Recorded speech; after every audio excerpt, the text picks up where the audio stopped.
Hello, my friend, and welcome back to another special interview episode. So, once a month, I connect with fellow entrepreneurs where we talk about all things entrepreneurship and obviously their specific expertise. That way, you don't have to just listen to my wonderful voice always on this podcast. So, this week, I am super excited to introduce you to Kelsey. Kelsey is a rock star when it comes to finding your confidence, overcoming imposter syndrome, dealing with burnout in life and in business. So I actually met Kelsey through a friend back when we were teenagers, and I've had the pleasure of watching her grow into an entrepreneur on her social media. I remember when she officially said goodbye to her corporate job, and now she has developed this incredible program for females to really help them step into that leadership. You are absolutely going to love the conversation that I had with Kelsey. She has given you a lot of real tips and strategies about how to be an entrepreneur, but also how to overcome all the things that we experience as entrepreneurs. Plus, I know she is going to make an incredible impact on you today because she even inspired me. So let's get right into it. All right. Welcome, Kelsey. I'm so excited to have you here. So excited to be here. Thanks for having me. Of course, I know we have a lot to get into today, and there's a few things I want to make sure that we touch on. But before we do that, do you mind giving our listeners an insight into who you are, what you do, and how you even got to where you are today? Yes, absolutely. So, hi everyone. I'm Kelsey. I'm a leadership coach and founder of Women's Leadership Accelerator. And so, Women's Leadership Accelerator is my 90-day program where I help emerging and current female leaders overcome various challenges they're facing in the workplace, like imposter syndrome, lack of confidence in decision making, burnout from trying to prove themselves, lack of leadership training, so they can really accelerate their potential and impact and thrive in their career. And the end goal here is I want more women in those executive level spots. So I start at the lower to mid management levels to help them. And how I got here, long story short, really. But combination of personal experiences and trials and tribulations. And then on the career side, I spent my career in the tech industry and rose through the ranks very quickly and became a partner of an AI tech recruitment firm at 26 years old, and just really saw a major gap in terms of not only women in leadership, but women believing in their potential. And I saw all of these barriers and I wanted to create something that could combat that. And I was recognizing that I was in a place of, if I'm not contributing to the solution, I'm just perpetuating the problem. So that's how I got here. Amazing. I love that. And then obviously being a female entrepreneur myself, I've experienced that male dominancy in the online world even that's like when I was starting my business, I worked with a lot of males to get myself going. All my mentors were males and everything. And I'd always be asked, like, do you find that you have a different level compared to males and females? With the people that I surrounded myself with, I definitely didn't have that necessarily experience. But the more that I talked to females, the more that I realized it is something that I don't even know if it's a dominancy thing or if it's just that lack of confidence or if it's just the technical, it's just the way that life used to be type of thing that's holding females back. But I'm definitely seeing a lot more females jumping into being their own boss, taking on those bigger leadership roles, coming out of their shells, having that confidence to say, no, I am powerful enough to actually do this, which is amazing. And then, so you've been in business, when did you quit your job? Like 9 to 5 officially. Officially, I think it would have been, so I started officially launched my business last year in May, or sorry, 2020 in May, but I quit my job in August. So yeah, I guess a year and a half it's been. Yeah, so it's typically that 90-day period that I feel like people, they have that, I'm going to get it done, then I'm going to push for 90 days, and then eventually I'll quit my job, that's literally exactly what happened to me. I went on a trip and came back in April. It was beginning of August. So that I was quit my job. And then, so yeah, the 90-day transformation period, that's a great period for a lot of people. Yes, and it was funny because when I originally launched, I invested in a 90-day mentorship, and that was what really gave me the push to quit, and it was just perfect, set me up for exactly what I needed. Amazing. Amazing. Well, it's been really cool to watch your whole process. Obviously we have some mutual friends. We haven't actually met in person. I don't think, right? Very long time ago we did. Did Very, we? very Okay. long time ago. We met at a restaurant. I think we would have been teenagers still. It's been a long Oh time. my goodness. Crazy. Well, it's been nice to watch you grow over social media. I've been keeping track with everything that you're up to, and you're making a really big impact from a female standpoint in the industry. So kudos to you. You're doing amazing. Now, I do want to talk about, so you mentioned imposter syndrome. I want to talk about that a little bit more because, especially when people are in the beginning of their careers, and heck, even when they're years into their career, that still is something that comes up. That's still something that really holds people back from making that next step within the career. So, in terms of tips or strategies that you have, how would you suggest for people to actually overcome imposter syndrome? Yeah, and so that really is the premise of my entire program, but I think to summarize, and the biggest thing that I've noticed is that where our imposter syndrome and lack of confidence, it typically comes from our mind and our overthinking. And so my favorite tip is really finding ways to connect back to your body and your heart and your intuition, and because at the end of the day, our overthinking and our fears and our mind's job is to keep us safe. And so connecting with what our body needs and finding out where our intuition is located. And to describe what I'm talking about here, so I've been on a very transformational journey with breath work, so much so that I'm actually in the process of getting certified as a facilitator. And breath work is the most powerful tool to assist you in taking yourself out of that low vibrational state, that overthinking state, and into that high vibrational state, because breath work helps you move around stuck energy, because emotions equals energy in motion. And so this like overthinking and fear, you need to release it, and reframing limiting beliefs and everything you do in your mind can only get you so far. It needs to come through the body. And so this just helps to rebalance our entire physiological processes, because you're programming your subconscious mind to actually release hormones like dopamine, oxytocin, while you're moving this stuck energy throughout your body. So, as you can tell, I'm super passionate about this.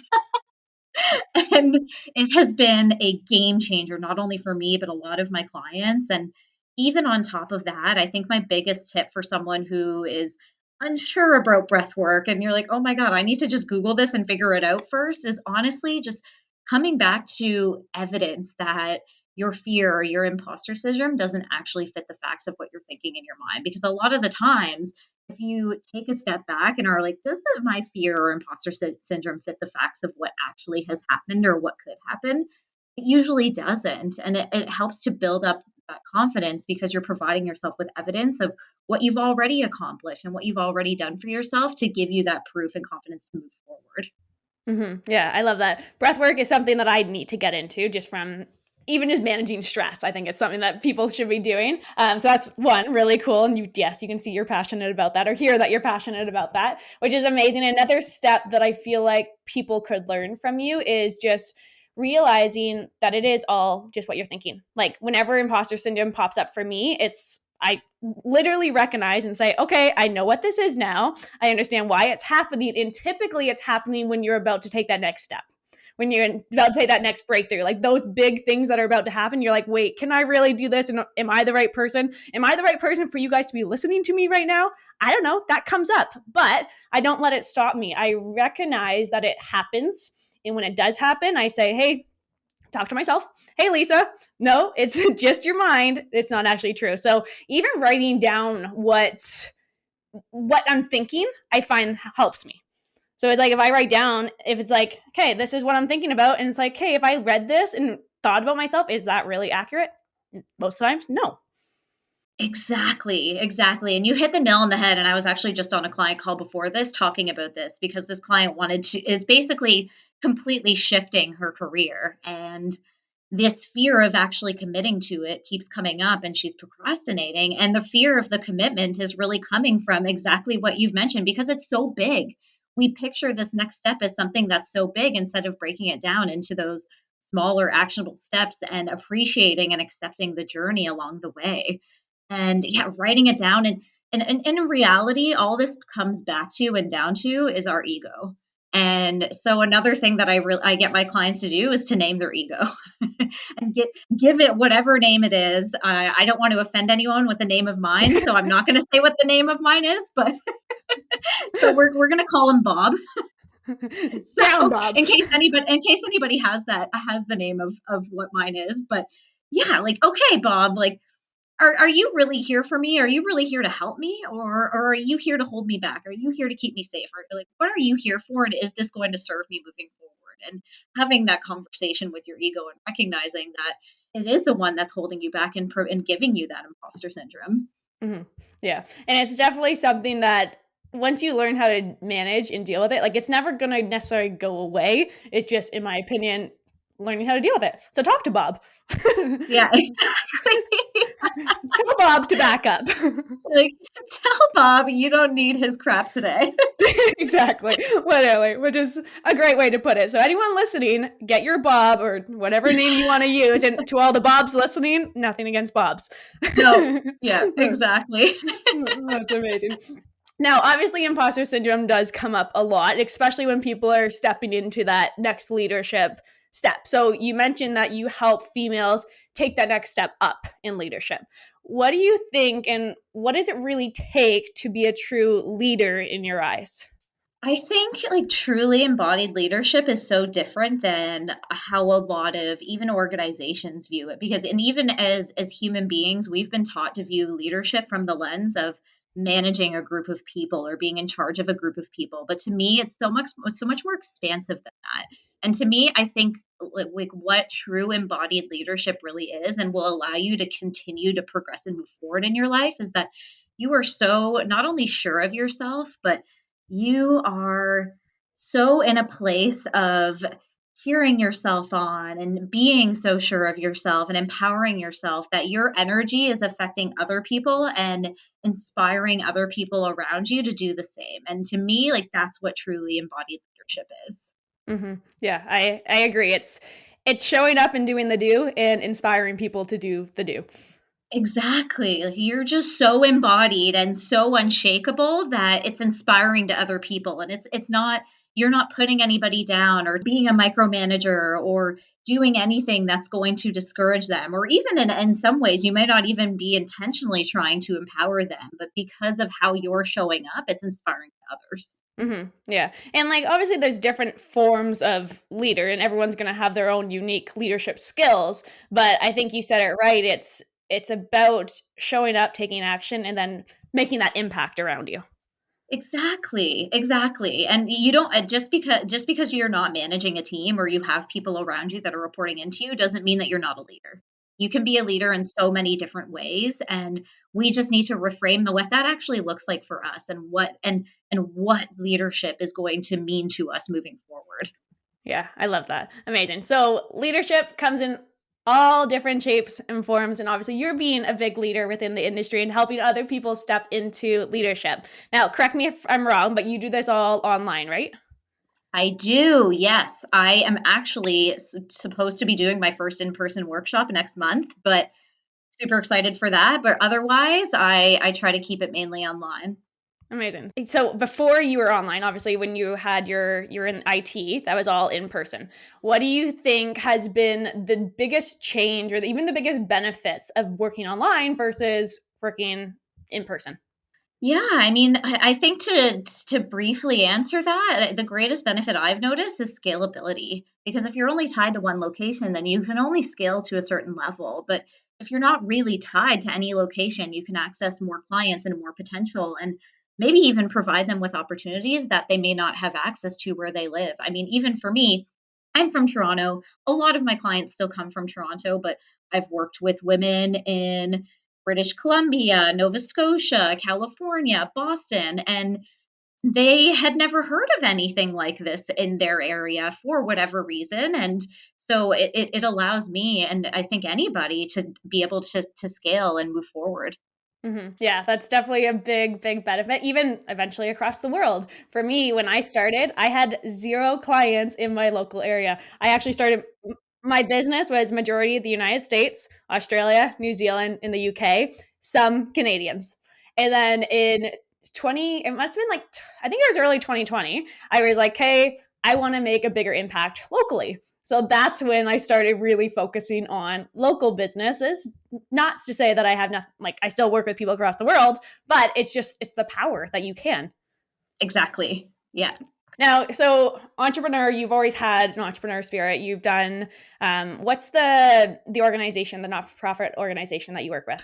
Yeah, so Fit Active Beautiful Foundation, they're also very tied to my mission, helping young girls become strong women, and it's all targeted in the city of Hamilton, the underprivileged areas. So yeah, really, really aligned with what I do.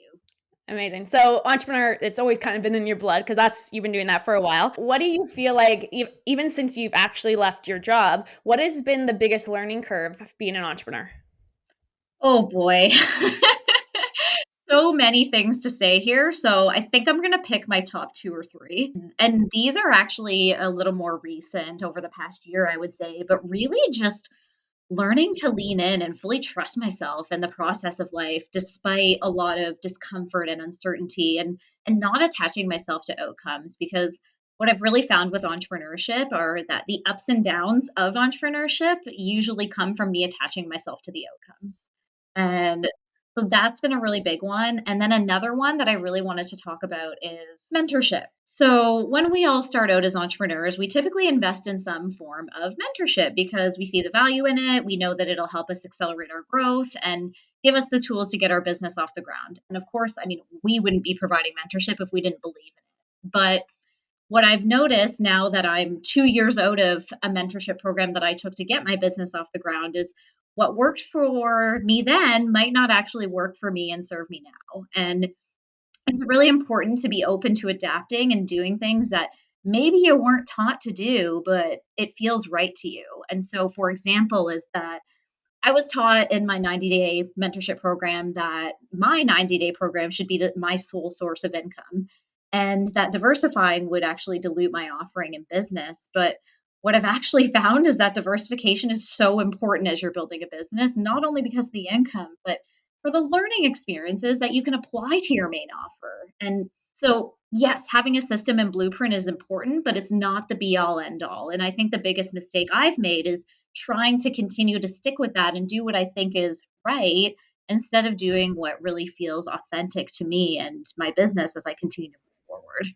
I love that. I love that. And that's definitely something like there's no box that you have to fit into with entrepreneurship. It's about rolling with the punches. And I say this a lot, roll with what comes, roll with what goes, and roll with what you like. Because that's the thing. It's like if you're stuck in that box and you're only going to do the same thing over and over and over again, you're basically on a hamster wheel, which is the same thing as what you're doing at 9 to 5, but then you hit a ceiling.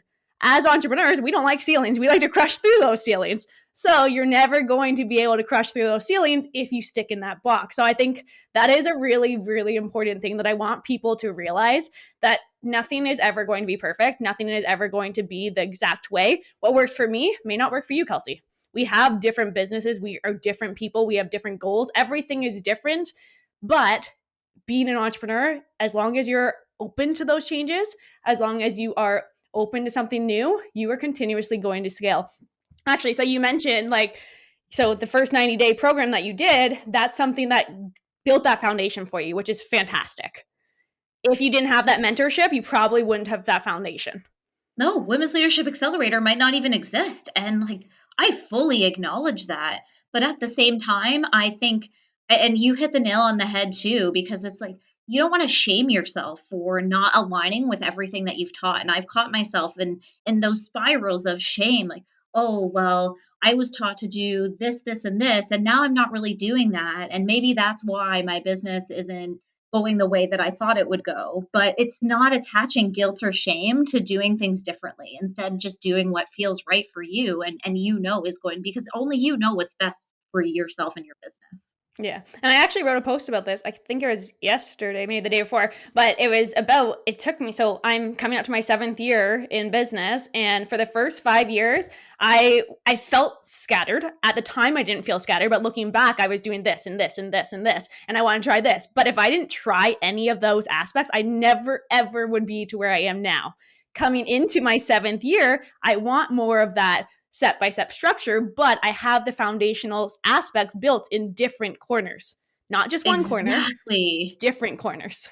Exactly. And to everyone listening, I'm in the place of my business where Lisa was when she felt scattered. I'm trying a million different things too, because like that's what's going to work and that's what's going to move me forward. And I deserve to do that. I deserve to figure it out and try new things. And not everything is going to work. So I commend you for doing that and getting to the place now where you are able to develop that structure and have that structure for yourself. And experimentation is the most fun part of entrepreneurship, even if it feels scary because of the unknowns. Literally, it's so fun. And people always say, like, you work too much. You're always working. I'm like, I'm playing, actually. I'm learning something new. Like, I wanted to test this out. I want to play. And when I'm playing, that is when I'm growing. And that's another thing with entrepreneurship. You're always going to be growing if you allow yourself to be.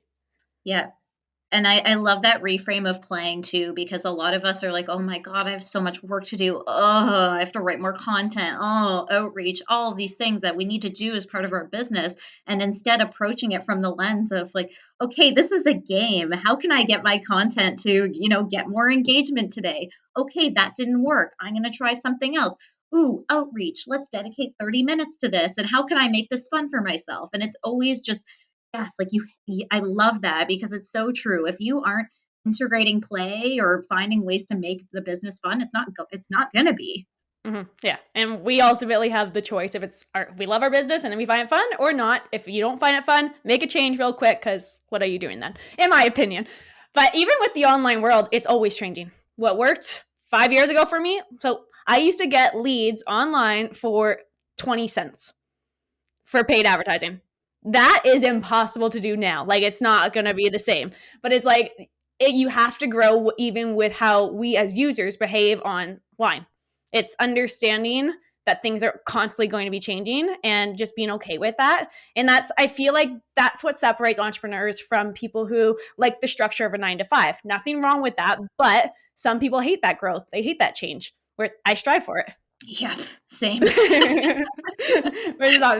So you've mentioned your program a few times. Why don't you tell us a little bit more about that? Yeah, so Women's Leadership Accelerator is my 90-day. It's a one-on-one and a group mentorship program, and I've integrated both components because all of these female professionals and leaders are in the same place, and they want that exposure to each other to see that they're not alone, but then still getting that one-on-one support from me. And really the end goal and the A to B is helping these women again overcome a lot of those challenges that they might be facing, whether it be the imposter syndrome, whether it be the confidence in decision making, burnout, conditioning and beliefs is always something that comes up. So they can be in a place to not only understand what their next step is, but accelerate their potential and actually believe that they deserve to get there and move there. And so whether that's in using the corporate ladder, moving from an individual contributor to a leader role or a leader role to an executive role, or somewhere in their personal life where they feel like they can step into their potential, that's really what I'm here to do. And I focus on the career aspect. And yes, I want women to thrive in their career, but you can only thrive in your career if the personal life is if you're set up for success in your personal life as well. So yeah, that's really what I do in my mentorship program. And I also offer 90-minute breakthrough sessions for those on a budget and launching a go at your own pace course in the coming months as well. Amazing. That's gonna be fun. I'm excited to hear more about that one. Now, where can they find more information either about your 90-day breakthroughs or 90-minute breakthrough sessions or your Yep. program? Yep. So they can find me on Instagram at Kelsey Erin Erin Boyer Boyer. LinkedIn, I'm Kelsey Boyer, and I'm usually the first one that comes up on LinkedIn. Or my website is kelseyboyer.ca. Amazing. Now, I always end all of my interview episodes off with one specific question. I know you've given a lot of tips and advice throughout this call already, but what would your biggest piece of advice for fellow entrepreneurs be? I've got a top two or three, but they're short. Okay. Even if this business is your heart and soul and you want to put all hours of every day in it, don't do it. Your well-being is the most important, and I highly, highly advise, like, don't lose yourself in the business because that's when it stops being fun. and it stops being playful when you aren't taking care of yourself and putting all hours only into the business. That's a big one. I think another is that you don't need to do what every other successful person in your field is doing to stand out, because at the end of the day, like, being you and being unique is your greatest strength. And I think a lot of people think of success as a benchmark, where for me, I really see it as a perspective. And just because someone has a certain definition of success doesn't mean that yours will be the same. So actually understanding what that is and how you define success and what that looks like and what needs to happen. And then finally, I mean, this is just a personal preference and something that's worked for me. And I've heard other people say it, but I don't follow my competition or any other coaches on social media, because what I've found is that I end up stuck in a comparison trap, or consuming more than creating. And at any stage of your business, creating is always going to be the most important. And if you're following other coaches, you may get ideas from their content and think that it's great because they're giving you more inspiration, but then you get into a place where you're consuming their content more than creating your own, and end up maybe accidentally copying something they've done or whatever it is. But generally, like, I really don't follow any of my competition or other coaches, I mean, other than you, on social media, because I just don't want to get stuck in that comparison trap. Yeah, and comparison is a big thing. I think that's a really good piece of advice. Something that I'm very similar. I follow people who inspire me in some way, shape, or form, but I'm not following my competition to see exactly what they're posting all the time, because even the more that you consume their content, you're going to start showing up like them. And then you're going to lose who you are. So yeah, there's definitely a lot of things that people waste time doing, and I feel like following your competition is one of those things that you're wasting doing, because you don't want to get stuck in that scroll period and wasting more time than you should on social media. Even though I love social media from a business standpoint, I'm also very much off of social media. So even that disconnecting period, when you have systems and processes and even just an idea of what you want to come out of your business, then you'll find that you don't have to be on social media as much. Exactly. Ain't nobody got time to get stuck in the scroll hole. No one does, which is funny. But honestly, Kelsey, you gave a lot of value. So thank you so much. I know that we probably could be on here for a very long time talking about everything, but I also know there's a lot of people who are listening right now who may be struggling with imposter syndrome, or maybe struggling with burnout, which we didn't even talk about. But guys, realize that every single person does go through what you're going through. It's just a matter of stepping back, understanding what's happening, working with someone like Kelsey who can help you realign what you're doing, and just realizing that it's all a journey. And I think that's the biggest thing. It's a journey. Being an entrepreneur, that's what it is. It's going to be good. You're going to have some hard days. You're going to face things, but that is the experience. And like we've talked about, if you continuously have fun with it, then you're going to enjoy it, and you're just going to continuously grow. Yes. Completely agree. I have nothing to add to that. All right. Well, honestly, Kelsey, thank you so much. Guys, if you guys are listening, make sure to tag Kelsey and I on social media. That way we know that you guys are listening, but also let us know what you liked best about this episode. I hope you have the best day today. And remember, you are worthy enough. You are smart enough, beautiful enough, strong enough. And yes, you can achieve anything that you set your mind to. So thank you. I'll see you guys next week.